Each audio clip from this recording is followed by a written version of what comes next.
Como presidente de Nueva Economía Forum, tengo el placer de darles la bienvenida al Foro de la Nueva Sociedad que organizamos con la colaboración de Abertis y de su fundación. Hoy tenemos la satisfacción de acoger la intervención de don Ignacio Fernández Toxo, secretario general de Comisiones Obreras. Tenía 19 años cuando la policía franquista comenzó en el Ferrol a disparar a ciegas contra los trabajadores del antiguo Bazán la mañana del 10 de marzo de 1972, hace 38 años. Negociaban un nuevo convenio para el astillero y la cosa se torció. Los grises tomaron la ciudad y emboscaron a centenares de manifestantes en el barrio de Recimil para dar un escarmiento a esos obreros ilustrados que osaban desafiar al régimen. Ese día, cuya efemérides acaba de celebrarse, murieron 2 compañeros. La policía descabezó al movimiento obrero ferrolano, encarcelando a todos sus líderes.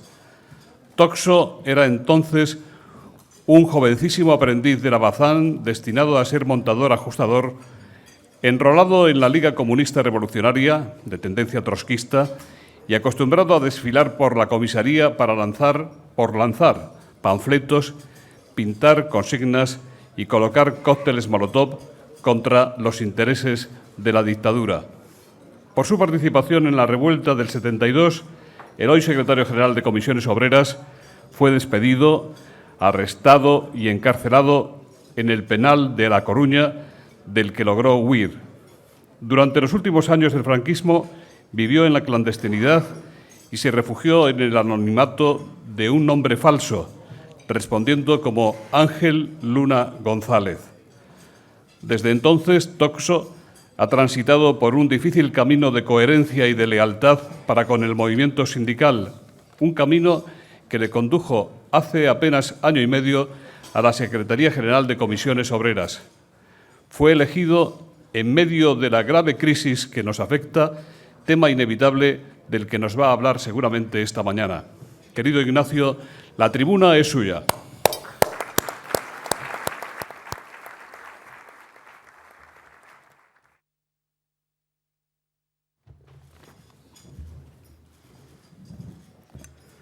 Bueno, buenos días, un saludo a todas y a todos. Soy, ya lo he dicho más de una vez, de pocos protocolos, dense todos ustedes por saludados. La vida fue un poco menos épica, era un poco más dura. Y solo una aclaración, yo no me escapé de la cárcel, no.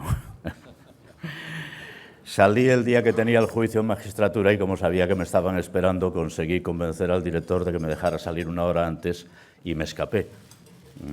Y por eso no consiguieron detenerme al salir de la cárcel. Pero bueno, venía a hablar de otra cosa, no venía a hablar de mí. Intentaré hacerlo. Y efectivamente, el telón de fondo no puede ser otro que el de la crisis económica. Y a partir de situar algunos elementos que creo que son básicos para entender no lo que pasa, porque yo creo que todo el mundo más o menos sabe lo que pasa, qué pinta una organización sindical como Comisiones Obreras en un escenario como el actual y por qué hacemos las cosas que hacemos y, sobre todo, si tenemos algo que decir en relación con el presente y, fundamentalmente, en relación con el futuro. Creo que sí. No sé si a satisfacción de todo el mundo, probablemente no, pero tenemos cosas que decir. Y algunas intentaré decirlas desde aquí, desde esta tribuna, teniendo en cuenta que mañana tenemos una reunión importante del Consejo Confederal del Sindicato, donde vamos a actualizar entre mañana y pasado las propuestas, las alternativas para un escenario como este. Por lo tanto, algunas de las cosas que diré, si no me olvido de ellas, tendrán que pasar el refrendo del máximo órgano de dirección del sindicato en la reunión que acabo de comentar. Bueno, primero, una pequeña, ligerísima aproximación a los escenarios. Hay quien ve en la situación actual ya la consolidación de un escenario de salida de la crisis. Nosotros somos un tanto más escépticos. Es cierto que hay signos que apuntan más fuera de Europa que en Europa, más en Europa que en España, a una cierta recuperación del pulso económico. Sin embargo, en el escenario penden todavía, en nuestra opinión, elementos de incertidumbre suficientemente importantes como para no dar por superada la crisis.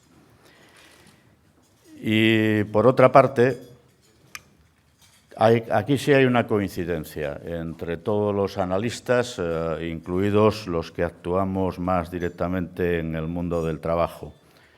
Podemos empezar a remontar la situación económica, pero con toda probabilidad tardaremos más en recuperar el empleo. Tardaremos unos cuantos años en recuperar los niveles de empleo que teníamos antes de la crisis.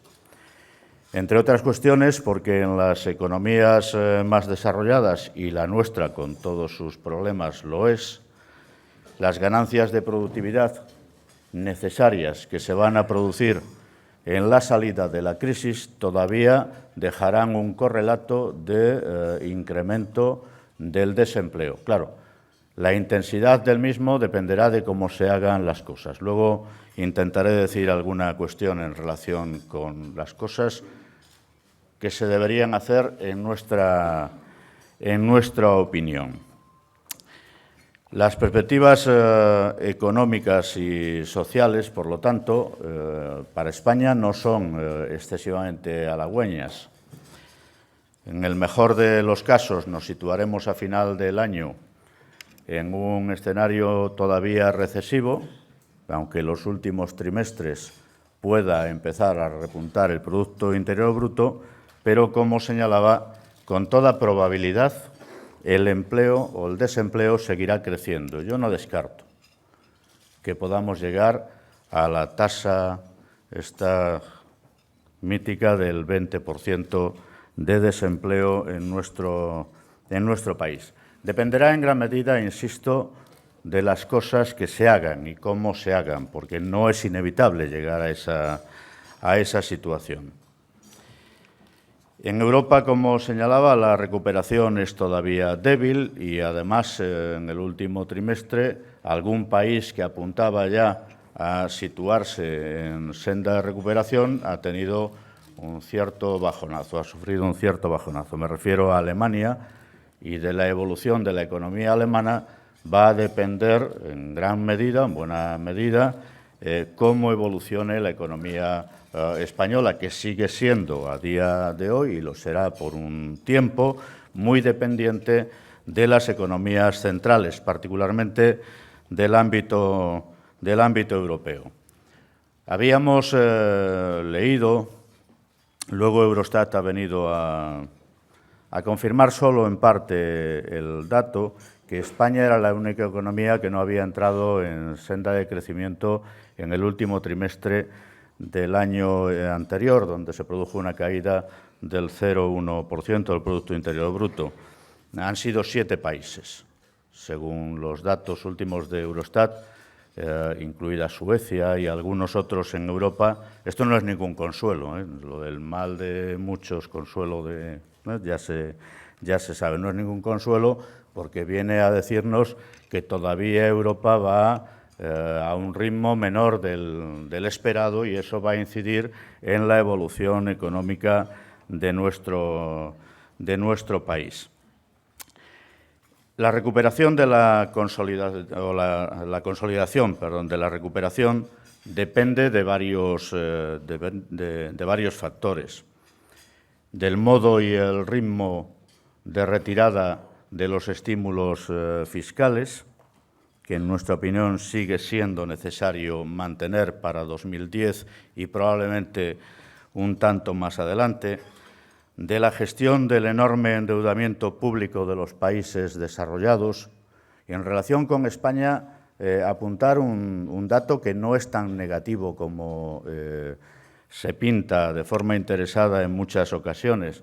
Hace unos días, hablando con el director general de la OCDE, nos daba un dato que, por otra parte, es conocido, que es que el conjunto de las economías de los países integrados en la OCDE tienen un endeudamiento medio del 100% de su Producto Interior Bruto. En España estábamos en ese momento en el 55%, probablemente superemos un poco el 60%, a finales, cuando se consoliden los datos de finales del año pasado. Es decir, tenemos un cierto margen, pero es cierto que la deuda privada en España es muy superior a la de la mayoría de los países de la misma organización. La combinación de deuda pública y deuda privada y el rápido crecimiento que ha experimentado la deuda pública en España es lo que configura una situación particularmente complicada para nuestro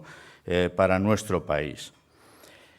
El funcionamiento de los sistemas financieros, que es clave, luego intentaré decir alguna cosa en relación con la, en nuestra opinión, inaplazable reestructuración del sistema financiero en España y en particular en relación con el sistema de cajas, que además ahora está en el ojo del huracán, ¿no? La evolución de los precios de las materias primas, porque en la medida en que efectivamente se consolide la dinámica de crecimiento en China, en la India, en Brasil y en otros lugares, es altamente probable que vuelva a dispararse el precio de las materias primas, introduciendo algunos factores de distorsión nuevos que tendremos que integrar en nuestras reflexiones. Y, entre otras cosas, la posible afectación a la dinámica de precios, cuando todavía la economía española no se recupera, pues puede introducir nuevos factores, como decía, de distorsión que amplifiquen los efectos de algunas de las cuestiones que ya conocemos en estos momentos. Y, por fin, el ritmo de crecimiento del comercio mundial. Dicho esto, yo creo que a estas alturas de viaje por la crisis conviene resaltar un hecho que, desgraciadamente, se va consolidando cada vez más. Frente a los anuncios, después de aquellos debates realizados, sobre todo en la cumbre de Londres del G20, de fuertes iniciativas para controlar a los sectores que están en el origen de la crisis a nivel internacional, me refiero al sistema financiero, las grandes corporaciones, esto parece que va a quedar en aguas de borraja. Ya se difuminó en la cumbre de Pittsburgh y nada apunta en la buena dirección, en mi opinión, para la que se va a celebrar en Toronto. Es decir, que podemos salir de esta situación, volver a recuperar el ritmo de crecimiento de la economía, pero con riesgo de que se vuelvan a reproducir a corto o medio plazo las mismas situaciones que nos trajeron a esta situación de crisis global que conoce, que vive todavía y padece la economía internacional y padecen las personas, fundamentalmente, y en nuestro país de forma bastante acentuada. Aquello de la regulación del sistema financiero, la erradicación de los paraísos fiscales, el control de los altos desmesurados sueldos de los directivos de las corporaciones multinacionales, particularmente en el sistema financiero, creo que va a pasar a mejor vida y quedará para los anales como, en mi opinión, el gran fracaso en la idea de las transformaciones que habría que haber realizado. Por otra parte, yo creo y comparto aquí una opinión muy extendida en la Confederación Europea de Sindicatos que Europa ha perdido presencia internacional con la crisis. Europa no ha sabido situarse en este escenario con una sola voz, con una sola política. Ha habido un proceso de renacionalización de las políticas y se han puesto de manifiesto con claridad algunas de las grandes carencias que tiene el proceso de construcción europea. Por decirlo con un ejemplo, no es posible, no es sostenible una moneda única sin armonización fiscal. Y ese gran desafío estamos muy lejos de empezar a abordarlo en el ámbito de la Unión Europea y por eso la centralidad de las políticas europeas vuelven a situarse en los países y por esto no es de extrañar que la presidencia española, algunos lo achacan a otras cosas, bueno, pues vaya a pasar sin demasiada pena, tampoco gloria. Y el perfil se va difuminando con el paso del tiempo. Yo estoy convencido de que esto no es responsabilidad o falta de iniciativa del Gobierno español. Puede haber alguna cosa de esto, la propia situación del país. Creo que es fundamentalmente por la situación que se ha ido configurando en Europa en los últimos años. No es un problema menor a estos efectos el conflicto existente entre dos presidencias. Se ha configurado a partir de la entrada en vigor del Tratado de Lisboa una situación extraña, cuando menos, en la que instituciones pugnan por el marco de competencias en el mismo espacio, ¿no? Y esto debilita y mucho la posición europea, la capacidad de tomar iniciativas. Creo que la única que se ha tomado de verdad no va en la buena dirección y puede lastrar todavía más la salida de la crisis, que es esa exigencia a los gobiernos para que alineen nuevamente las cuentas públicas con los criterios del Plan de Estabilidad y Crecimiento, en unos casos en el 2012, en el caso de España y algún otro país, para el 2013. En mi opinión es disparatado. Tratar con la misma medicina, exigir los mismos resultados, dicho de otra manera, a países con el 3,5 de déficit público como es Alemania y países con el 11,4 de déficit público como es España. Es imposible, sin grave coste social, que por mucho que se corra, se llegue a alcanzar el 3% de déficit en el año 2013. Persistir en el empeño solo va a conducir a retrasar la salida de la crisis y, en todo caso, a generar un fuerte conflicto o, al menos, grandes tensiones sociales. Ya lo estamos viendo en Grecia y probablemente se extiendan a buena parte de los países europeos. Yo creo que no es el tiempo para la retirada de los estímulos fiscales, no es el tiempo para políticas fuertes de austeridad que llevan, en nuestro caso, al Gobierno, por ejemplo, a plantearse un plan de austeridad en las cuentas públicas que va a tener como resultado una reducción del gasto en 50.000 millones de euros o algo más en este periodo de 4 años que contempla. Del orden de 5.000 ya en el año 2010. Creo que España no está en condiciones, sobre todo como se ha construido la política presupuestaria, luego modificada con los objetivos del plan de austeridad, para alcanzar ese objetivo. Insisto, si quiere dar cumplimiento a los objetivos, a los retos, a los desafíos que tiene por delante. Recordaré alguno, dos fundamentales, en mi opinión. Uno es recortar el déficit, efectivamente. ¿Quién no puede estar de acuerdo? Otra cosa es el ritmo. La necesidad de recortar el déficit es imperiosa. No podemos dejarle una herencia a las generaciones futuras de esa magnitud, con ese lastre, para el desarrollo futuro de la economía y la sociedad española.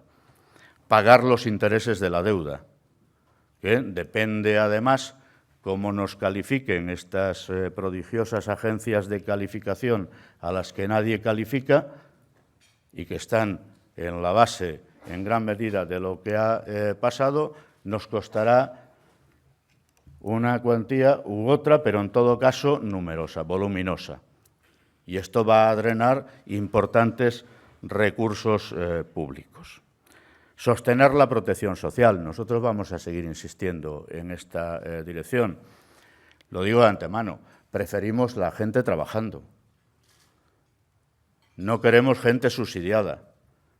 Pero en tanto no haya empleos, un país democrático, un país avanzado, tiene la obligación de ofrecer un mínimo de garantías de protección a sus ciudadanos y ciudadanas. Y ese es el fin de los sistemas de protección social. Afortunadamente, Europa, y este es hoy el núcleo del debate, dispone, y España dentro de los países europeos, de sistemas de protección social que con sus carencias se han ido perfeccionando con el tiempo. Y esto ha jugado un papel anticíclico de primera magnitud, porque si no, de otra manera, hubiéramos tenido un problema de naturaleza distinta al que hemos vivido, estamos viviendo en el periodo que llevamos de crisis económica. Sistema público de pensiones, sistemas de protección al desempleo, esta incipiente entrada en vigor de la ley de dependencia, ayuda a la familia todavía limitada, que nos sitúa bastante por debajo de la mayoría de los países de nuestro entorno, han jugado un papel de contención del conflicto social de primera magnitud en nuestro país y en toda Europa. Si no, no era posible. Otros lo achacan a otras cosas. Con 4 millones largos de parados y paradas, mantener un clima de paz social relativa en España con todo lo que ha estado y está cayendo hasta este momento. También creo que por la responsabilidad ejercida por el movimiento sindical en nuestro país, que ha puesto el acento en otros en objetivos que podían ser perfectamente compartidos por el conjunto de la sociedad española. La inversión pública necesaria para sostener la actividad, no ya para hacer crecer el empleo, al menos para mantener el empleo actualmente existente y el reto del cambio de modelo productivo. España no puede salir de la crisis asentado otra vez en un patrón de crecimiento que descansa en la construcción de 700.000 o 800.000 viviendas al año. Esto no es sostenible ni en términos económicos, ni en términos sociales, ni en términos medioambientales. Desde ningún punto de vista nosotros podemos hacer una apuesta de salida para reproducir los mismos factores de crecimiento que han determinado la evolución económica de nuestro país en el último periodo. Otra cosa es que construcción y turismo, por ejemplo, no vayan a jugar un papel importante en ese nuevo modelo económico. También se puede hacer construcción sostenible y se puede hacer turismo sostenible. Y nosotros tenemos una dependencia importante económica de estos dos sectores y la pujanza de los mismos va a ser determinante a futuro. En tanto, vamos adquiriendo también otro tipo de actividades o van tomando más presencia, porque la apuesta es por recuperar un peso importante de la industria en la composición del desarrollo económico en nuestro país, que se ha ido minimizando con el paso del tiempo. Y ahí hay instrumentos, la Ley de Economía Sostenible y otras, la Ley de Ciencia. Vamos a ver si ve la luz y la ve con consenso, espero que sí, en un espacio corto de tiempo, porque está llamada a jugar un papel importante en la transformación de la base económica de España. Bueno, pues estos son, estos 5, en nuestra opinión, los grandes desafíos que tenemos para el próximo periodo. A estos, sinceramente, creo que no responde el plan de austeridad aprobado por el Gobierno. Y bien que lo lamento, porque creo que nos va a generar más problemas que aportar soluciones. Probablemente más en el año 2011 que en el año 2010, pero ya en el 2010. Yo no sé si es posible, y creo que hay que decirlo, sostener el gasto social, impulsar la inversión productiva, la transformación del modelo económico, cubrir el servicio de la deuda y reducir el déficit público con una política de austeridad como la que se plantea, con el esfuerzo que se propone desde el plan de austeridad en términos de ingresos y gastos. En mi opinión, esto no es sostenible. ¿Se pueden hacer otras cosas? Creo que sí. Creo que se pueden hacer otras cosas, pero aquí ya entramos en zona de conflicto. España necesita un pacto de Estado. Lo necesitaba ya el año pasado. Encarar la crisis desde un gran consenso político, económico y social en nuestro país. No se trata de acabar con la lógica gobierno-oposición, en absoluto, es la esencia de la democracia. Pero en los momentos cruciales, y este lo era, y es todavía, se necesitan disposiciones excepcionales. Y la que debieran hacer de un gran consenso en forma de pacto de Estado, como se le quiera llamar, me parece fundamental. Nosotros lo apuntamos en el mes de mayo del año pasado. No se trata de reproducir los pactos de la Moncloa, y aquí hay gente muy importante que estuvo en el origen de los mismos, porque las circunstancias de España hoy no son aquellas en lo que necesitábamos era consolidar la democracia. Pero son unas circunstancias excepcionales en términos económicos y sociales, y al menos en relación con la política fiscal, con la situación del sistema financiero, con la política industrial y particularmente la energética, y en relación con el sistema educativo, necesitábamos de un gran acuerdo que además pudiera ser complementado en el campo que es propio de la acción de sindicatos y empresarios con una reforma de la negociación colectiva básica en este país, con más potencialidades que cualquier pretendida reforma laboral para conseguir mejorar la competitividad de la economía española. Y adicionalmente, un cambio del modelo representativo español, empresarial y sindical. Creo que ya está superada la fase del modelo dual, comités de empresa, representación legal de los trabajadores, sindicato en la empresa. Y en un mundo de economía globalizada no es posible, en mi opinión, mantener los esquemas de relaciones de trabajo con que salimos de la dictadura o que construimos a la salida de la dictadura. Sobre esto convendría trabajar, en esa idea.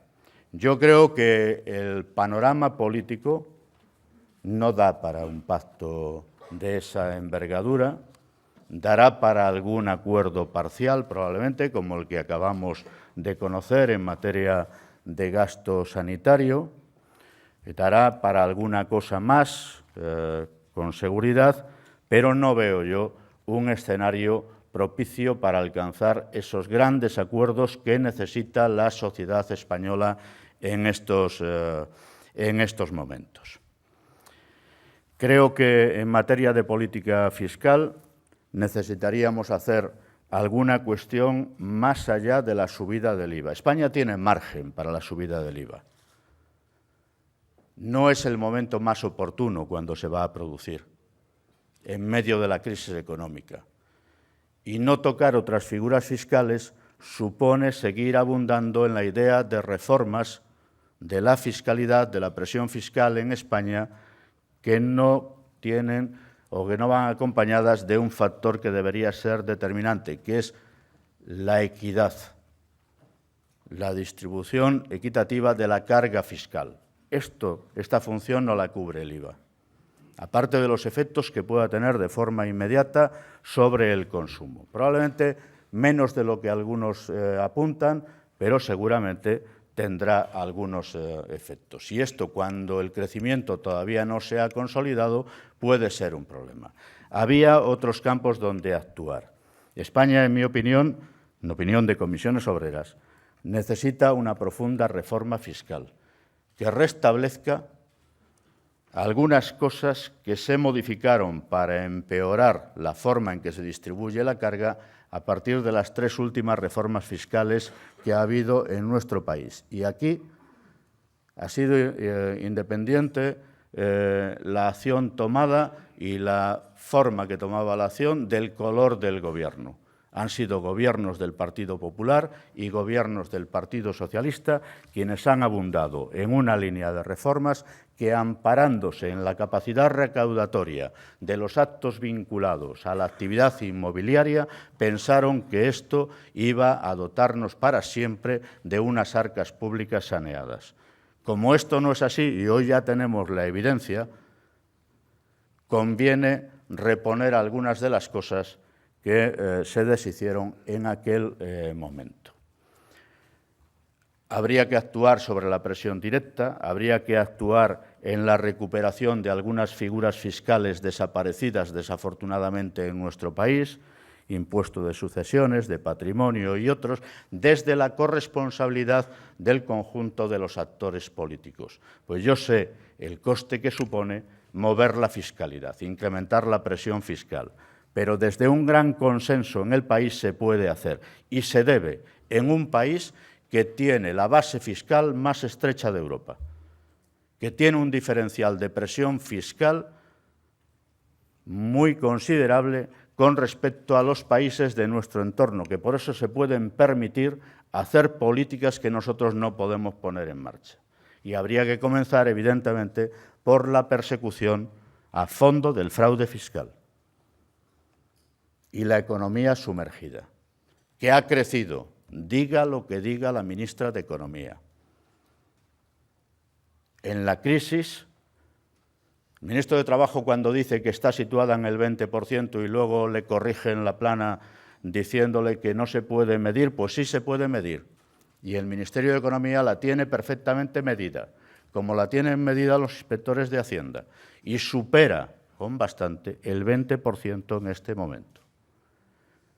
Es uno de los elementos que determina también, antes lo decía, por otra vía, que el estallido social en España no se haya producido. Con 420 euros, quien los cobra, no se sostiene una familia, ni una persona. Y, por lo tanto, hay situaciones que están en la zona negra de la economía española que han ayudado también a paliar de esa manera, pero con esos efectos, los efectos a su vez de la crisis económica. Bueno, pero nosotros, y voy ya a la parte final de la intervención, no queremos quedarnos solo en la denuncia o en el puro resistencialismo. Yo creo que Comisiones Obreras, el Movimiento Sindical Español, la Unión General de Trabajadores, hemos hecho un recorrido a lo largo del tiempo que nos sitúa alejados de esos parámetros y no queremos volver a ellos. Entonces vamos también a la parte de la alternativa, a la parte de la propuesta. Más allá de que nos hagan caso o no en materia de reforma fiscal, pues nos parece que hay que hacer cosas. Que hay que hacer cosas, algunas las hemos hecho. Pero si me apuran, de todas las reformas que necesita nuestro país, la más urgente, la prioritaria, es la del sistema financiero. No es una buena noticia que se abran hostilidades en el sector de las cajas. No es una buena noticia. Y mucho menos que a estas alturas, cuando lo que se trata es de conseguir que el crédito fluya con regularidad a las empresas y a las familias, nos enzarcemos en una de modelo. Nosotros queremos que a la crisis sobreviva el modelo actual de cajas. Modelo lo más parecido a una banca pública por su carácter social. No reparte dividendos y tiene obra social. No tiene las mismas características que los bancos. Pero para que cumplan su función, también una parte de los bancos necesitan ir a un proceso de concentración. y han de hacerlo de forma urgente, porque las disponibilidades del fondo las tenemos hasta el 30 de junio, si no recuerdo mal, de este año. Y si no se hacen los deberes, cuando vayamos, que iremos, a pedir una prórroga a la Unión Europea, a lo mejor nos dicen, ¿para qué quieren una prórroga si han tenido casi un año y no han hecho nada? Pero aunque la consiguiéramos, si desperdiciamos el tiempo enzarzados en una pelea por quién controla las cajas, no tendremos más posibilidades de prórroga. Y los problemas que hoy están larvados se sustanciarán en toda su intensidad en el año 2011, cuando más vamos a necesitar de un sector financiero pujante capaz de cumplir la misión que tiene encomendada en una economía como la nuestra. No es sustituible por una banca pública. Podría, pero no lo es en el tiempo. No podemos correr a construir una banca pública en condiciones de atender las necesidades que tiene la economía española. Otra cosa es que tuviese encaje en la Unión Europea, que es bastante discutible. Por lo tanto, la banca es la primera que tiene que hacer los deberes. Esa es la reforma prioritaria. Quienes ponen el ojo en el Estatuto de los Trabajadores tal vez lo hagan para desviar la atención. Y saben a quiénes me refiero. Hay que hacer cosas en relación con el mercado de trabajo, probablemente distintas a las que a algunos y algunas les gustaría que se hiciesen. Nosotros ya hemos hecho alguna. Hemos hecho un acuerdo en la función pública por el que los salarios este año van a crecer el 0,3% y la tasa de reposición se limita considerablemente. Pero atención, vamos a exigir el cumplimiento de ese acuerdo. Era un acuerdo racional, acomodado a la situación que ya conocíamos cuando lo firmamos. El Estado no puede seguir replegándose sin riesgo de la economía y de la prestación de servicios básicos para la ciudadanía. Servicios como la sanidad, la educación, la atención a las personas en situación de dependencia, etcétera, etcétera, la seguridad, tienen que ser ofrecidos por el Estado y para eso se necesitan recursos. Y a la gente hay que decirle que hay que reconciliar al país con la fiscalidad, que si quiere carreteras, trenes y hospitales con médicos y personal sanitario dentro, necesitamos que se paguen impuestos, porque si no, no habrá. Si no, no habrá. Por lo tanto, es básico que este debate se realice y se realice en condiciones y en tiempo. Y esto tiene que ver con el personal al servicio de las administraciones públicas. No se puede seguir recortando sin entrar en riesgo serio de un mayor deterioro de los servicios que se prestan a la ciudadanía. Por eso era racional la tasa de reposición que pactamos, con las excepciones con las que los pactamos. E hicimos un acuerdo interconfederal de convenios por el empleo. Yo sé que su valor es más psicológico que incluso el real directo que puede tener en el ámbito de las empresas. Y ese valor, y voy a aprovechar que hay aquí importantes representantes de las organizaciones empresariales, no se puede poner en solfa a las primeras de cambio. Los interlocutores tienen que ser previsibles, creíbles, tanto en la gestación de los acuerdos como en su desarrollo. En otro tiempo no nos hubiéramos encontrado con declaraciones de importantes representantes empresariales reclamando, después de la firma de un acuerdo, la reducción de los salarios de los trabajadores en este país de forma generalizada, lo cual, por otra parte, es injusto, además de económicamente disparatado. Creo que ahora lo que tenemos que intentar conseguir es velar por que ese acuerdo se lleve a efecto en todos sus términos, porque va a ser beneficioso para la economía en general y para cada una de las empresas en particular, haciendo conciliable el interés de las empresas con el interés de las personas que trabajan en las mismas, desde un gran esfuerzo.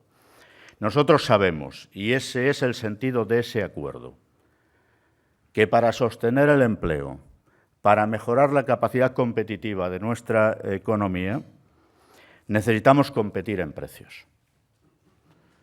Los precios no los determinan solo la evolución de los salarios. Si me apuran, inciden en mayor medida otros factores, como la forma en que se actúe en relación con el excedente empresarial. Y ese acuerdo tiene la virtud de conciliar los dos intereses, el salarial de las personas que trabajan en las empresas y la invitación a las empresas a que moderen los beneficios. Aún en la crisis hay empresas que no están cumpliendo con sus compromisos, los contraídos en etapas anteriores. Y no digo una o dos, sectores muy importantes que deben reconducir sus políticas para conseguir entre todos moderar el crecimiento de los precios en nuestro país. Ahora, ese acuerdo debería complementarse con otras actuaciones. Saben que estamos en plena negociación en la mesa de diálogo social tripartito. Yo no soy de la opinión de que sean necesarias grandes reformas en el mercado de trabajo en nuestro país, pero sí algunos ajustes, aparte de mejorar sensiblemente los controles de legalidad. El Estatuto de los Trabajadores no establece que la composición del empleo en España en las fases de crecimiento económico tenga que ser necesariamente del 35% temporal y el resto estable. Esto no lo determina el Estatuto de los Trabajadores, esto lo determina el incumplimiento sistemático y masivo de la norma. Esa dualización, más que dualización, segmentación del mercado de trabajo en España deriva de un modelo productivo que ha mostrado claramente sus insuficiencias, que demanda empleo de baja calidad y de un incumplimiento sistemático de la norma laboral en nuestro país en ausencia de controles de legalidad con un mínimo de presencia.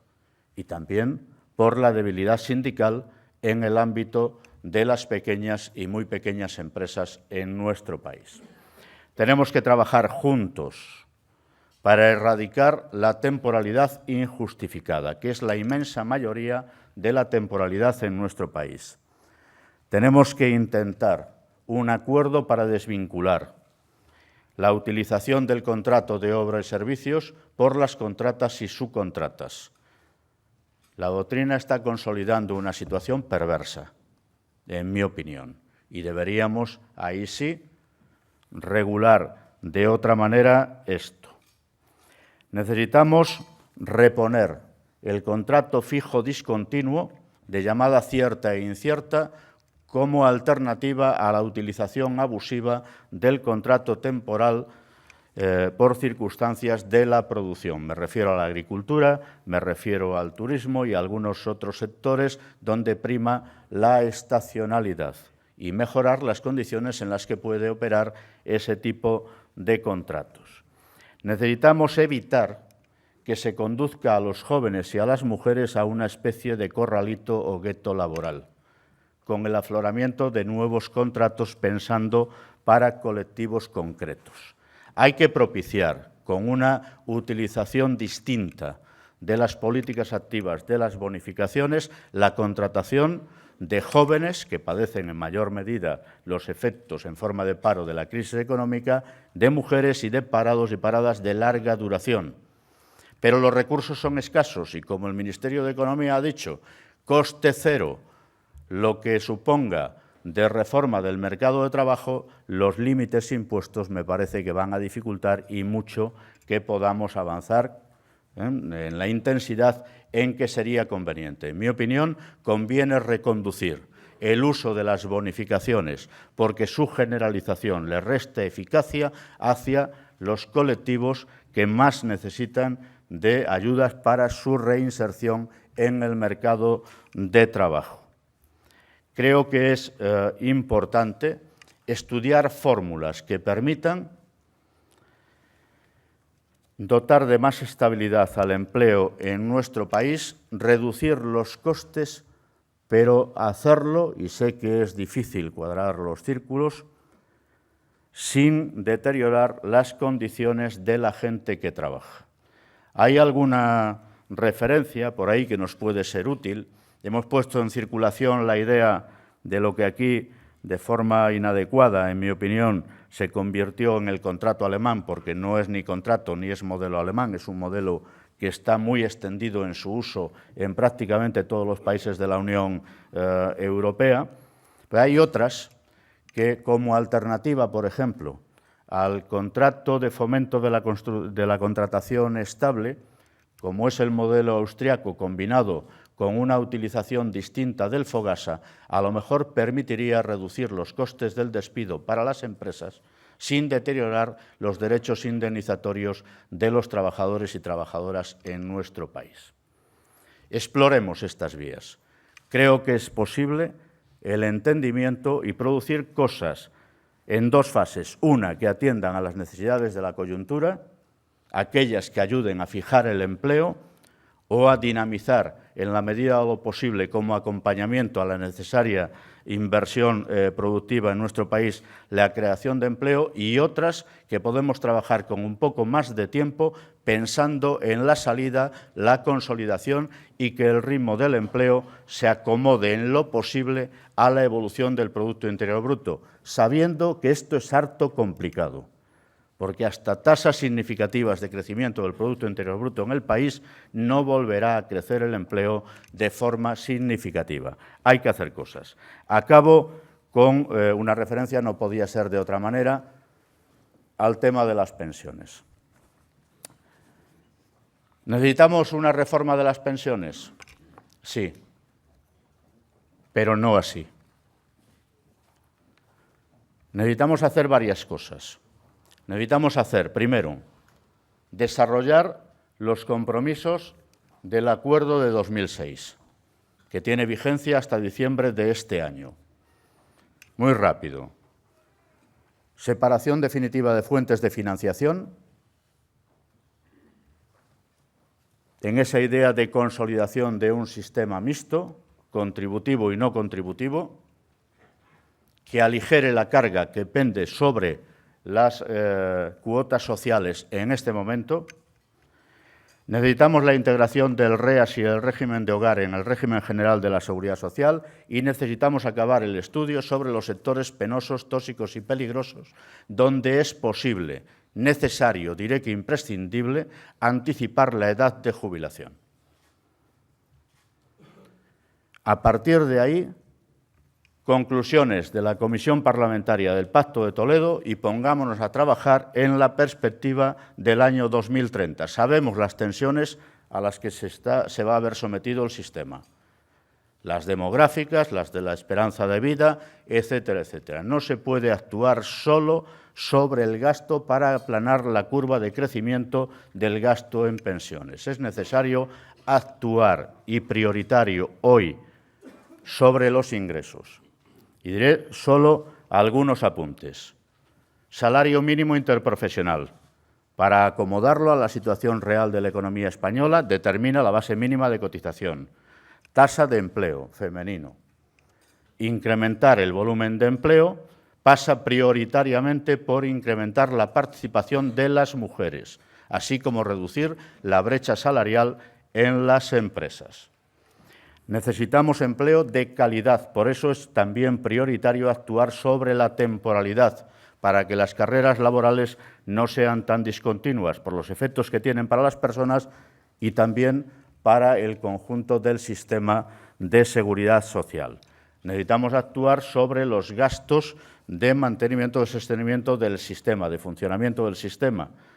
Si es un sistema mixto, las cuotas no tienen por qué correr con el conjunto del gasto del sistema de seguridad social y una parte muy importante debería pasar a impuestos generales. Por esa vía se puede producir un ahorro considerable que permita dotar el Fondo de Reserva de la Seguridad Social para conjurar las tensiones a que se va a ver sometido el sistema a partir del año 2030. Nos parece que ese es un viaje mejor que otros que se proponen.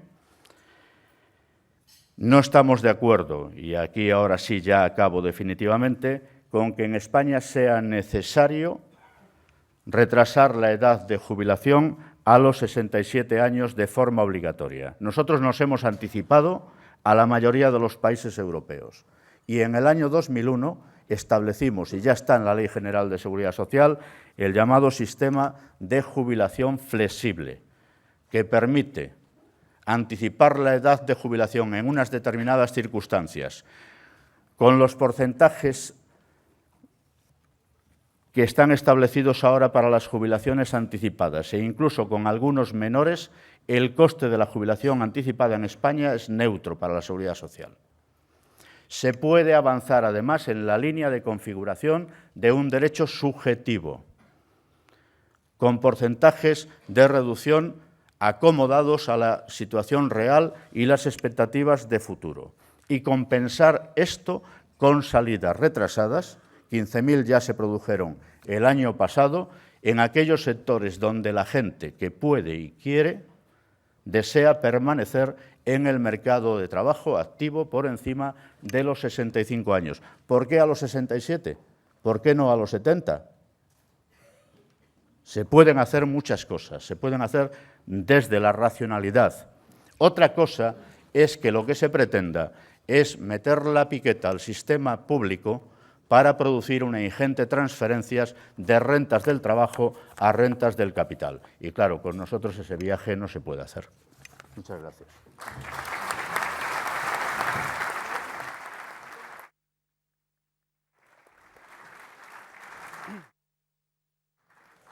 Muchas gracias. El moderador del coloquio de hoy será don Carlos Segovia, corresponsal económico y redactor jefe del diario El Mundo. Muchas gracias. He estado repasando lo que dijo usted la última vez que vino aquí, que fue el 30 de septiembre, y las hemerotecas nos suelen jugar malas pasadas, pero tengo que decir que desgraciadamente a usted no, y no se ha equivocado, y pese a que decía cosas como que pese a lo que decía el Gobierno estábamos en medio de una recesión, decía usted entonces. Hablaba usted ya entonces de que era necesario promover pactos de Estado y al hilo de eso ha hecho usted hoy una afirmación de que el plan de austeridad del Gobierno es disparatado y que puede ser perjudicial para la economía española. ¿Es usted consciente de que la canciller alemana, Angela Merkel, viene a decir que si el Gobierno le hace caso a usted, nos pueden expulsar del euro? Mi pregunta es ¿cómo valora usted ese riesgo? Y ¿es que siente ya usted, o en el sindicato, o en la clase trabajadora, percibe usted ya un desencanto con la pertenencia de España a la Unión Monetaria? No, en absoluto. Nosotros seguimos teniendo a Europa como referencia. Otra cosa es que Europa siga siendo para los ciudadanos aquel elemento tan atractivo como lo fue cuando España entró en la Unión Europea. Y yo creo que la evolución que ha tenido la Unión Europea no ha invitado precisamente a reforzar el cariño de la ciudadanía con las instituciones, hacia las instituciones comunitarias. Creo que corresponde a las instituciones comunitarias hacer los deberes, pero planteado en relación con la primera parte de la pregunta. Yo no veo a España fuera del euro como no veo a ningún país, pero el euro puede ser una rémora si no se complementa la actuación en materia económica con otras decididas, como la que planteaba en relación con la armonización fiscal. No es sostenible esta situación. Yo creo que la crisis ha puesto de manifiesto que no es posible tener una moneda única y al mismo tiempo no tener todos los instrumentos necesarios para que esa moneda única juegue un papel positivo en la evolución del conjunto de los países, partiendo además como partimos de una situación tan distinta en niveles de desarrollo entre unos países y otros, ¿no? Yo estoy convencido de que más tarde o más temprano la Unión Europea volverá a replantearse los criterios del Plan de Estabilidad y Crecimiento. Cuanto más tarde lo haga, más daño habrá hecho a las economías y a las sociedades europeas. Al hilo justo de ese tema, los compañeros del Economista le plantean esta pregunta. ¿Las movilizaciones de Grecia se podrían ver en España en un futuro cercano si el Gobierno lleva a cabo el fuerte plan de austeridad para rebajar el déficit al 3%? Yo creo, y aquí me parece que lo compartimos con la Unión General de Trabajadores, que nadie desea en este país llegar a una situación como la de Grecia. Ni en términos económicos, evidentemente, y yo estoy convencido de que España no va a llegar a esa situación, ni en términos de conflicto social. Y vamos a trabajar, y estamos haciéndolo, por producir acuerdos que permitan que España entre en otra dinámica distinta. Y vamos a trabajar sin fijarnos como horizonte que inevitablemente tenemos que llegar a una huelga general. No está en nuestra agenda. Vamos a intentar producir acuerdos como el que hemos producido con las organizaciones empresariales para, desde el campo que nos es propio, coayudar en la búsqueda de factores de salida de la crisis desde un esfuerzo compartido, pero compartido. Fernando Jáuregui, de diariocrítico.com, incide en un asunto que usted acaba de tocar. Si no sería ya imprescindible reeditar unos pactos de la Moncloa, incluso más amplios que entonces políticamente, para salir de la crisis. ¿Y por qué cree usted que no se llega todavía a esos pactos? ¿De quién cree usted que es la culpa? Bueno, si nos ponemos a buscar los culpables, cada uno puede tener un culpable de referencia y así se cura la mala conciencia, ¿no? Yo creo que el pacto es necesario. El pacto, en mi opinión, desgraciadamente no es posible. No es posible por las circunstancias en las que vivimos. Dentro de unos meses hay elecciones autonómicas en Cataluña, que son muy importantes, pero es que inmediatamente después vamos a las elecciones municipales y autonómicas de carácter general, que también son importantes, y a continuación ya entramos en campaña electoral para las elecciones generales. Yo creo que esto condiciona y mucho la forma en que se sitúan los partidos políticos. En ausencia de acuerdo político podría ser útil un acuerdo entre instituciones, pero ahí también yo he tenido la oportunidad, el privilegio de participar en la 4ª Conferencia de Presidentes de Comunidades Autónomas y no había estado en ninguna otra, pero me parece que reproducir ahí la lógica del cruce entre los partidos políticos, trasladándola a las instituciones, tampoco es demasiado útil para situarse en línea de acuerdos importantes, ¿no? Pero creo que era muy importante que esto que ahora se ha hecho de forma parcial en la sanidad pudiera extenderse a otros ámbitos, porque, entre otras cosas, gran parte del gasto público en nuestro país circula por el ámbito de las comunidades autónomas. Si descontamos la seguridad social, la mayoría del gasto público en España lo realizan y lo gestionan las comunidades autónomas. Por eso me parece tremendamente importante. Como creo que sería muy importante un gran acuerdo entre las organizaciones sindicales y empresariales. Israel García Juez, del diario Negocio. ¿Qué le parece la gestión del presidente del Gobierno ante esta crisis? ¿No son ustedes más duros porque no creen? ¿Por qué no son ustedes más duros si creen que no están avanzando las medidas? A ver, ¿por qué no somos más duros? ¿Por qué no están avanzando las medidas? Nosotros, lo he dicho, lo he repetido hasta la saciedad en los casi 2 años ya que llevamos de crisis económica.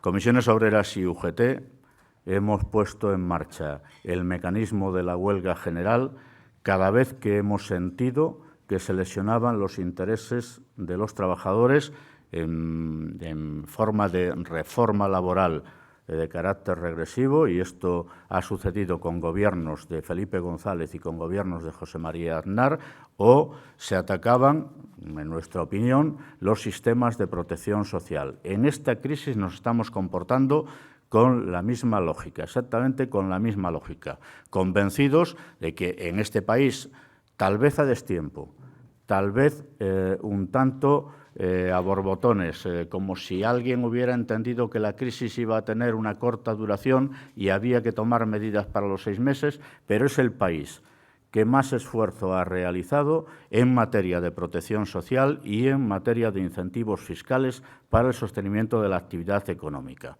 Claro, eso no ha impedido que llegáramos a los 4 millones, casi 200.000 parados en España, pero es que una huelga general no iba a hacer aflorar ninguno de los empleos que necesitábamos en estas circunstancias. Pues una pregunta que es anónima, pero que obviamente no es de ningún miembro del sindicato al que usted pertenece.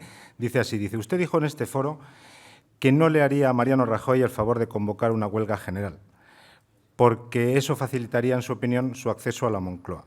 ¿No cree usted que la complicidad con el Gobierno de Zapatero puede costarle caro a Comisiones Obreras? ¿Le interesa a usted y a su sindicato seguir alineado junto a la Unión General de Trabajadores de Cándido Méndez? Y a este respecto, Mar Díaz Varela, de La Vanguardia, pregunta, ¿teme usted que el vínculo entre UGT y el PSOE le pueda hacer perder el primer puesto en las elecciones sindicales? ¿Sobre qué parámetro tiene que asentarse la nueva representación de patronal y sindicatos? Son muchas preguntas juntas. Pero... Sí. A ver, yo en la primera pregunta, sinceramente, no me reconozco, entre otras cosas porque no suelo poner nombres, acostumbro poco a identificar proyectos con personas concretas. Nosotros, que somos una organización independiente, que elabora su discurso al margen de presiones que puedan venir dadas desde el ámbito, no digamos ya empresarial, desde el ámbito partidario, desde los gobiernos y demás, hubiéramos tenido el mismo comportamiento con un gobierno del Partido Popular que tenemos con el actual gobierno del Partido Socialista, si su comportamiento hubiera sido similar al que mantiene el Partido Socialista en el gobierno. Y esto, como nunca se va a poder comprobar en esta fase, bueno, pues seguramente estará sujeto a opinión, como lo ha estado a lo largo, insisto, de los 2 años largos que llevamos de crisis económica. A Mariano Rajoy o a quien sea quien encabece la candidatura del Partido Popular le pondrán en el Gobierno los ciudadanos. Nosotros no estamos ni para ponerles ni para quitarles, ni a estos ni a los que vengan. Si nosotros hubiéramos en esta situación entrado en zona de conflicto con la Unión General de Trabajadores, estoy absolutamente convencido de que la capacidad de sostener la posición de los trabajadores en nuestro país, en un contexto como el actual de crisis, se hubiera visto sensiblemente limitada. Aparte de que hemos hecho de la unidad de acción un eje estratégico de referencia para la organización. Nosotros nos creemos que las dos organizaciones, más allá de que tengamos proyectos sindicales distintos e incluso podamos entrar en conflicto en algunos momentos, en algunas empresas, en algunos sectores, creemos que la unidad de acción favorece al conjunto de los trabajadores y trabajadoras de nuestro país y al proyecto que queremos animar. ¿Tendrá esto repercusión en las elecciones sindicales? Espero que no. Los dos sindicatos, en buena lógica, vamos a trabajar por conseguir situarnos en la primera posición, como referencia de los trabajadores y trabajadoras de este país. Partimos con una cierta ventaja, se mantiene en este momento y aspiramos a conservarla cuando finalice el próximo proceso electoral, pero nos va a juzgar la gente, no. Y dependerá de cómo nos vean, tanto a unos como a otros. Pues, Manuel Gómez del País y mi compañera Begoña Pérez del Mundo le preguntan por el estado de la negociación con los empresarios de la reforma laboral y si cree usted que será posible en el mes de abril un acuerdo. Sí, bueno, primero contesto a la parte que me quedaba sin contestar de la anterior, que era lo del modelo representativo español. A ver, un pequeño, muy ligero recorrido. Nosotros salimos de la dictadura con un panorama de negociación colectiva muy vinculada a un proceso que había derivado en una fortísima atomización del marco de convenios en España y que en gran parte, se mantiene. Nace el Estatuto de los Trabajadores en una controversia fuerte entre la Unión General de Trabajadores y Comisiones Obreras. Nosotros hacemos una apuesta por un modelo que tiene en la lógica una referencia, que es la del sindicalismo italiano por una parte y la idea que al final se manifestó como una idea utópica de asamblea sindical constituyente. Aquello no fue posible, España derivó a un país de pluralidad sindical y después, ya con el paso de los años, sale a la luz la Ley Orgánica de Libertad Sindical, que va un poco en la dirección que venía sosteniendo la Unión General de Trabajadores en aquel momento, de papel relevante de las secciones sindicales en las empresas. Nosotros hemos tardado mucho tiempo en darnos cuenta que en la lógica que tomaba el mundo, no ya las relaciones sindicales en nuestro país, no era eficaz un modelo que descansaba en dos patas, una, la representativa nacida de las elecciones sindicales, entre paréntesis, en España deben seguirse manteniendo las elecciones sindicales como referencia, es una vacuna contra la burocratización de las organizaciones también, y creo que es imprescindible que los trabajadores participen a la hora de definir quién quieren que les represente. Pero dicho eso, creo que el sindicato tiene que jugar un papel mucho más directo en la empresa.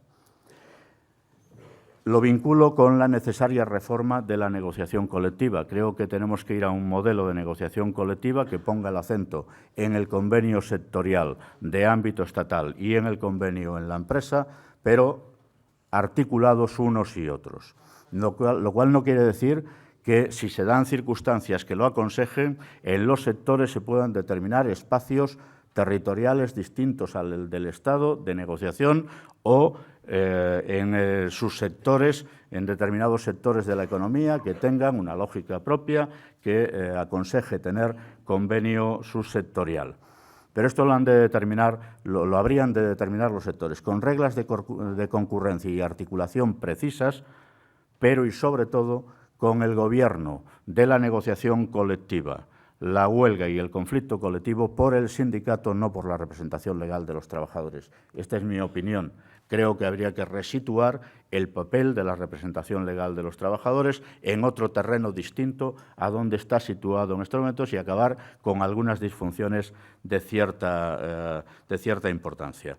¿Acuerdo en abril? Bueno, pues ojalá. Yo era muy optimista en junio del año pasado y luego la vida pues vino a decirnos otra cosa. Nosotros vamos a hacer una apuesta intensa por el acuerdo. He perfilado por dónde, en mi opinión, en la opinión de mi sindicato, podrían ir las cosas para alcanzar ese acuerdo. Y dejaré un recado más. Con la que se ha armado en relación con el debate de las pensiones, las contrapartidas no pueden situarse en las cotizaciones sociales. Ha sido claro. Belén Carreño, del Diario Público, le pregunta si en las conversaciones que están teniendo internas con la patronal está planteando propuestas sobre la indemnización por despido. Y también le pregunta si la debilidad interna en la patronal, por los problemas de su presidente, entorpecen las negociaciones tripartitas y yo añadiría, o al contrario, favorecen la posición de los sindicatos. No, unas organizaciones empresariales débiles no son mejores para negociar que organizaciones empresariales sólidas. Nosotros... sucede también con los sindicatos, Necesitamos interlocutores sólidos, fiables, reconocibles y que lo que acuerdan se traslade en su integridad al ámbito de influencia de cada una de las partes. Por esto, el ruido externo que provoca la situación de las empresas de Gerardo no es el mejor acompañamiento para un proceso de negociación. Pero dicho eso, absoluto respeto a las decisiones que corresponden tomar a las organizaciones empresariales, en este caso a COE. Si ellos consideran que esto no justifica en ningún caso tomar decisiones en relación con liderazgos y demás, es su responsabilidad. Nosotros no estamos ni para poner ni para quitar representantes empresariales, como tampoco permitiríamos que se interfiriera en la vida interna de nuestras organizaciones, al menos de la mía. Y por lo tanto, bueno, pues hay que convivir con esta situación. Posiblemente no sea la mejor de todas, pero yo espero en que, a pesar de ello, seamos capaces de, entre los interlocutores, poder llegar a acuerdo, entre otras cosas porque ni Gerardo, ni Cándido, ni yo estamos en la mesa de negociación de forma directa. Yo sé lo que nosotros influimos en nuestra organización. Supongo que COE tendrá sus mecanismos para construir su posición. Me faltaba la pregunta de la indemnización por despido. Ya aprovecho para plantearle otra que lanza Manuel Gómez del País sobre el planteamiento del gobernador del Banco de España sobre un modelo austriaco para el despido. ¿Qué le parece? Bueno, no estamos hablando directamente de indemnización por despido. Sí hay una propuesta del Gobierno, que es la de abrir el contenedor, ¿no?, del contrato este de 33 días, que es conocida. Lo decía antes, creo que hay referencias que podemos tomar en otros lugares. No sé si estamos dispuestos para ese debate, que podrían resolvernos, en mi opinión, algunos problemas, pero no con una traslación mecánica del modelo, de ese llamado modelo austriaco, al ordenamiento laboral español. Creo que convendría hacer ajustes importantes. Por ejemplo, ese modelo en Austria, con una sobrecotización empresarial del 1,56-77%, da derecho a 7 días de indemnización por año trabajado. Y el trabajador lo convierte en... va a una cuenta de cada uno de los trabajadores y trabajadoras y lo capitaliza y lo puede rescatar al final de su vida laboral o cobrarlo cada vez que cambia de empresa, cada vez que le despiden de una empresa. ¿Es posible en España articular un mecanismo de indemnización para entendernos, que no sería exactamente así, público-privada, que minorase el impacto para las empresas sin reducir derechos indemnizatorios de los trabajadores? Creo que sería útil que pudiéramos estudiarlo para ver en qué línea podríamos encontrar por ahí una salida. Pero dicho eso, también diré que no hay ungüentos mágicos para crear empleo en nuestro país, y aquí todo el debate que se ha creado alrededor de la indemnización por despido es un debate que pretende enmascarar otras cosas, y lo digo con toda claridad, lo cual no quiere decir que no estemos dispuestos a explorar alternativas a la situación actual. En España el derecho de indemnización no es de 45 ni de 33 días por año trabajado. En España es de 20 días y de 8 para los contratos temporales, salvo que los mejore el convenio colectivo, y la indemnización de 45 días por año se aplica cuando, y han proliferado mucho y por eso ahora se generaliza la pelea desde determinados sectores contra ese tipo de indemnización, en el caso del despido disciplinario, la empresa no es capaz de demostrar que tiene causa para despedir al trabajador.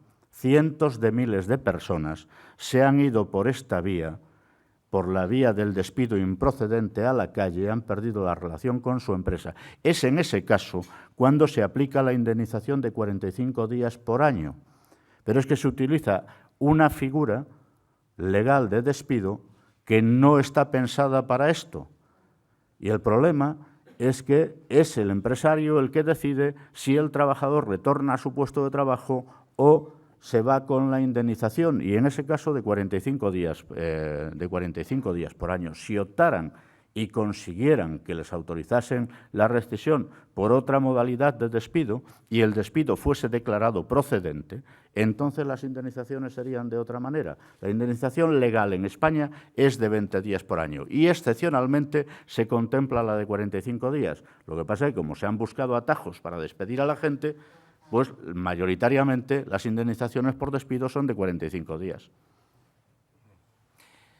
Sobre el sistema de pensiones, después de las últimas manifestaciones de miembros del Gobierno, ¿da usted por desactivada la propuesta de alargar la edad hasta los 67 años?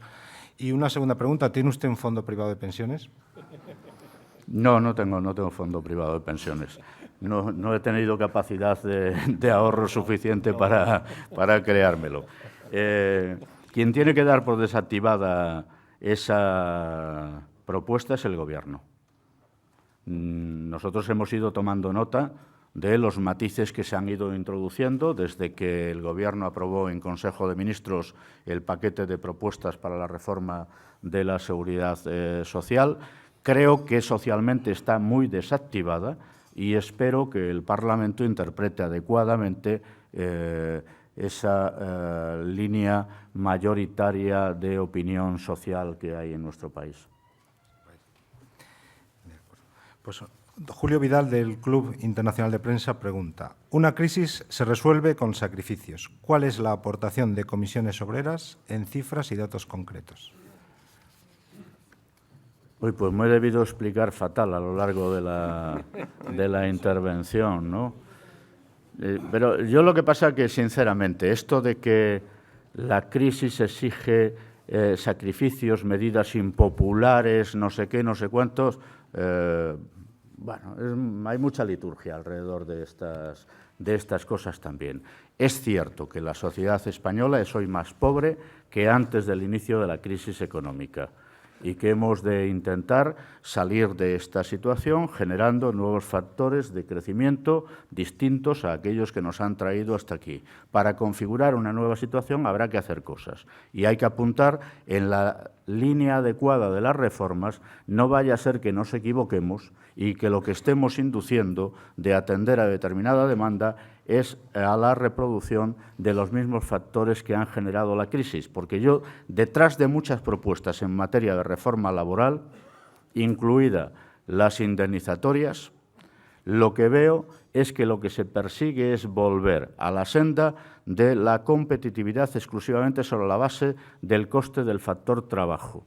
Eso solo se compadece con un modelo productivo como el que tenemos, producto de la forma en que se ha desarrollado la economía en nuestro país, sobre todo en los últimos 10 años, muy asentada en servicios de baja calidad y en el sector de la construcción residencial y la llegada masiva de población trabajadora inmigrante dispuesta a trabajar en cualquier circunstancia. No son ellos los responsables de la situación que se ha generado. Esto ha deteriorado progresivamente la situación económica y social del país, ha hecho un país con menos justicia social y nosotros aspiramos a salir de esta situación de otra manera. Pero dicho eso, España tiene que competir en precios, lo decía desde ahí, durante un tiempo, probablemente largo de tiempo, porque la transformación del modelo económico no se produce a golpe de ley. Las leyes crean entornos favorables, pero tardará tiempo en que consigamos construir nuevos factores de desarrollo para nuestro país. Y, por lo tanto, hoy los precios son un factor de competitividad determinante. Ya hemos hecho un gran esfuerzo moderando los crecimientos de los salarios para un periodo de 3 años, que además es un periodo que debe servir para dar estabilidad a las empresas y abordar otras reformas, como las que apuntaba, en materia de negociación colectiva, donde si apostamos de verdad por la flexibilidad interna como alternativa al despido, es decir, la flexibilidad externa, encontraremos muchos más factores de competitividad, de mejora de la productividad, que en cualquier pretendida reforma laboral en España. Por ejemplo, no es necesario ir a la reforma del artículo 39, 40, 41 y 52 del Estatuto de los Trabajadores, que es lo que demandan las organizaciones empresariales al Gobierno. Ahí está el núcleo que determina cómo se produce la relación laboral en la empresa. Estas cosas se gobiernan desde el consenso. Lo que pasa es que hay que situarse en los nuevos tiempos con una visión distinta del papel del sindicato en la empresa. A esto iba destinado lo que decía anteriormente. Los elementos de participación sindical en la empresa, contrarios a la lógica de la individualización de las relaciones de trabajo o al incremento del poder coercitivo de las direcciones empresariales, es la llave para que avancemos en flexibilidad interna. Sobre las cajas de ahorros que usted ha mencionado, el Partido Popular y el Banco de España están hablando ya de que se puedan emitir cuotas participativas con derechos políticos. Ese es un tema casus belli para usted. Y otra pregunta, ¿quién le gusta más, el señor Fainé o el señor Amado Franco? No tengo preferencias, entre otras cosas, porque no le he escuchado a ninguno de los dos qué es lo que opinan sobre el futuro de las cajas. He leído algunas cosas estos días de fin de semana en los medios de comunicación, pero prefiero escucharlo directamente. Como nosotros no vamos a influir en cuál de ellos sea, prefiero llevarme bien con el que salga y que comparta, si es posible, la idea que nosotros tenemos en relación con el futuro de las cajas. Preservar la naturaleza jurídica de las cajas hoy no parece muy compatible con dotar de derechos políticos a las cuotas participativas. Otro asunto de actualidad que se debate en el Congreso es la limitación de derechos de voto de accionistas en las empresas. ¿Usted cree que hay que mantener estos blindajes o que sería bueno establecer en el principio de una acción un voto? Primero, creo que reformas de esa envergadura no conviene hacerlas a traición. Me explico. No se puede tomar la primera ley que pasa por el Parlamento y por el trámite de urgencia, colocar una enmienda sobre una materia que tiene importante trascendencia, más allá de la opinión que nos merezca. Yo creo que cambiar la situación actual exige de una reflexión profunda en la sociedad, entre los actores fundamentales en la sociedad, porque podemos cambiar la naturaleza o la situación de grandes empresas, de muchas empresas en nuestro país, sin que sepamos exactamente a qué obedece esa demanda, desde qué sectores llega, cómo se canaliza y qué es lo que persigue al final. Yo lo diré de otra manera. En el debate abierto en Resol comparto más la opinión del señor Brufau que otras que apostaban por otra idea de empresa y de actuaciones, por ejemplo, a la hora de reparto de dividendos, futuro industrial, etcétera, etcétera. ¿Por qué? Bueno, pues entre otras cuestiones porque nosotros, a través de nuestro sindicato en el sector químico, habíamos llegado a un acuerdo de proyecto industrial de futuro que difícilmente iba a poder sostenerse con algunas acciones que se pretendían tomar desde grupos importantes de accionistas. Me gustaría pedir a don Cayo Lara que formulara una pregunta con micrófono, por favor. Están acercando. Bueno, la pasé por escrito, ¿no? Ignacio, es una pregunta que no tiene que ver con la materia que has tratado, aunque sí tiene que ver indirectamente por el funcionamiento del Parlamento futuro, ¿no? Recientemente, bueno, es conocido por la opinión pública española que a Izquierda Unida nos cuesta 7 veces más votos obtener un escaño en el Parlamento que al Partido Popular o al Partido Socialista. De hecho, en este momento, con una ley que fuera absolutamente proporcional, habría 14 escaños de Izquierda Unida en el Parlamento que, no cabe ninguna duda, tendrían mucho que ver con la orientación política que siguiera este país con respecto también a materias laborales, a materias sindicales, a materias sociales, ¿no? Esta semana que ha pasado se ha reunido un grupo, formado una subcomisión formada por el Partido Popular, el Partido Socialista, el Partido Nacionalista Vasco y Convergencia y Unión. Y han tomado la decisión de no aceptar el informe del Consejo de Estado para reformar la ley electoral. Eso significa que ahí sí se ha hecho una especie de pacto de Estado donde presumiblemente o previsiblemente en el futuro se seguirá gobernando por el sistema injusto electoral que hay, se seguirá gobernando este país bien por el PSOE, bien por el PP, pero apoyado siempre y en todo caso por el Partido Nacionalista y Convergencia Unión o cualquiera de los dos. La pregunta es concreta. ¿Consideras que esta posición que han adoptado en este momento estos 4 partidos políticos ayuda a vertebrar social y territorialmente España? Gracias. No, más allá de que ayude o no, a mí me parece que el sistema electoral español es injusto. Bueno, lo digo ahora en el año 2010 desde una posición que ya en su momento no estaba de acuerdo. Lo que pasa es que no era muy visible porque bueno, pintábamos más o menos poco en el país en aquel momento, ¿no? Yo creo que el sistema de asignación de resultados en las elecciones en nuestro país no se corresponde con lo que es un sistema puramente democrático y que efectivamente favorece a los grandes partidos por encima de los partidos menores y además da un plus a aquellos que concurren en espacios territoriales reducidos cuando tienen una posición de respaldo importante que les da un plus de presencia superior a su peso real en el conjunto del país, ¿no? Yo creo que sería conveniente, pero entiendo las resistencias, cómo se van configurando. Hay momentos en que parecen más favorables a la reforma de la ley electoral y otros no. Ahora creo que esto va camino de un pacto de mayorías parlamentarias que posiblemente modifique un tanto el escenario político en el país y posiblemente este sea parte del peaje. Pero vamos, a mí me parece injusta la ley electoral tal y como está configurada, más allá de los efectos que tenga sobre la cohesión social o política del país. Pues pido disculpas que ya no hay tiempo para más preguntas de las formuladas. Usted acertó, desgraciadamente, en muchas de las cosas que dijo el 30 de septiembre y solo me queda decirle que ojalá se equivoque en lo que ha dicho esta vez sobre alcanzar la tasa de paro del 20%.